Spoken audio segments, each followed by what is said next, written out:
Alors je vais te parler de religion aussi, parce que tu évoques ton passage à la madrasa avec une personne qui enseigne l'islam de manière très particulière, parce que que ce soit à la synagogue ou au catéchisme ou à l'école coranique, souvent on a la manière d'enseigner qui est du par cœur, c'est ce que tu décris en tout cas.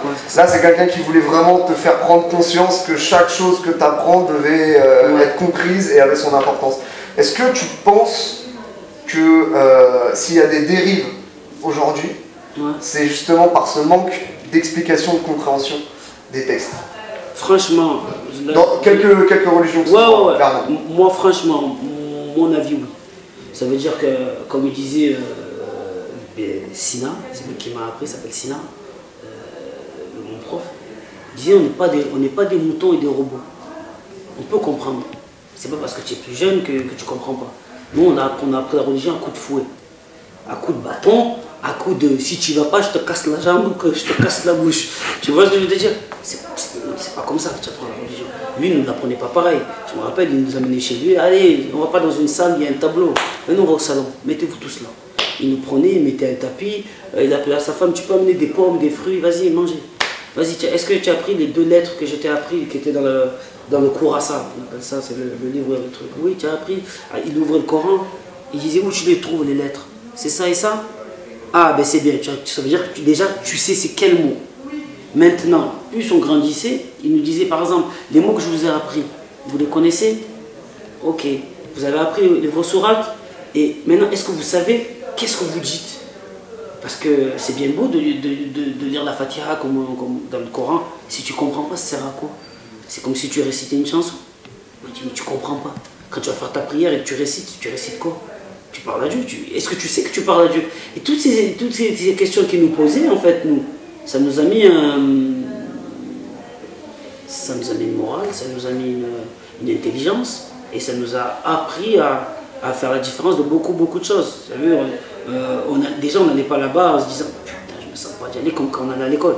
On était là-bas, on savait qu'il allait nous raconter une histoire. Chaque fois qu'on apprenait un truc, il nous racontait une histoire direct après. Il nous donnait des exemples. Ouais, l'ami du prophète a fait ci, ça. Et même, il ne nous donnait même pas des exemples que de l'islam. Il nous donnait des histoires juives, des histoires catholiques, pour que justement on puisse voir que souvent c'est les mêmes histoires, c'est juste les noms qui ont changé, ou des fois c'est un peu dévié parce que les gens l'ont dévié. Ouais, les interprétations sont différentes, le temps a fait son... Mais le fait de nous dire ça, justement, le côté interprétation, ça nous a fait raisonner. Il nous a dit la question la plus importante, si tu crois en Dieu, il faut que tu le crois pour de vrai. Il ne faut pas que tu crois, ça veut dire que, je vais te donner un meilleur exemple. Si tu fais le ramadan, il faut que tu le fasses pour de vrai. Ça veut dire que ça n'existe pas le ramadan, tu fais le ramadan et après le soir tu te pillaves. Ça n'existe pas, tu fais le ramadan, tu fais pas la prière, c'est pas le ramadan. Mais il faut le faire avec le cœur, sinon ça ne sert à rien, il vaut mieux pas. Comme elle dit, attends, tu fais un régime et quand tu fais la prière, tu fais de la gymnastique. Ça ne sert à rien. Il faut que dans ton cœur tu y crois, il faut que tu comprennes quelque chose. C'est comme moi, c'est comme nous dans le rap. Pourquoi on a aimé le rap? C'est parce qu'on était des passionnés, on y croyait, on aimait, on était dedans, on était à fond.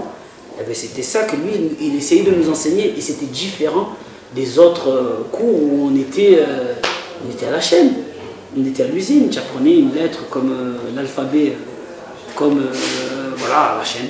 A, B, C, D, E, F, G, H, à toi. A, B, C, D, E, F, G, H. On avait même des mélodies, je me rappelle, avant que je parte dans ce chenil-là, dans cette madrasa-là, on faisait des chansons. Au lieu de dire Alif, Batata, on faisait Alif, Batatani, un Alif. On chantait, gros. Donc on ne comprenait pas, on s'en foutait. On était en mode ça rentre dans la tête et on verra. C'est bien, parce que quand tu grandis, tu te rappelles, mais si tu ne comprends pas, ça sert à quoi? Souvent on dit que nous on a de la chance parce qu'on a grandi dans la religion. J'insiste parce que c'est important. J'en ai pas parlé dans d'autres interviews de la religion. Comment ça s'appelle dans la religion, nous on a de la chance, entre guillemets, parce qu'on est né dedans, on a appris dedans, donc quand on est plus grand, parce qu'on a toujours une période où on arrête la prière, où on fait un peu des bêtises, mais quand tu grandis et que tu avances dans ta vie, après tu arrives, tu as de la chance parce que tu as des automatismes, tu as appris ça quand tu étais petit, ton père t'a appris. Mais un mec qui est reconverti, quand il rentre, bon, qui est reconverti pour de bonnes raisons. Pas parce que sa femme elle est marocaine, bon, je me remets musulman parce que ma femme est marocaine, comme ça je me marie. Je te parle pas de ça. Moi je te parle des mecs parce qu'il, lui, il comprend. Il y croit pour de vrai. Nous, des fois, je me dis, on y croit parce que le coup de fouet, il faisait mal. Tu vois, le coup de ceinture, il faisait mal.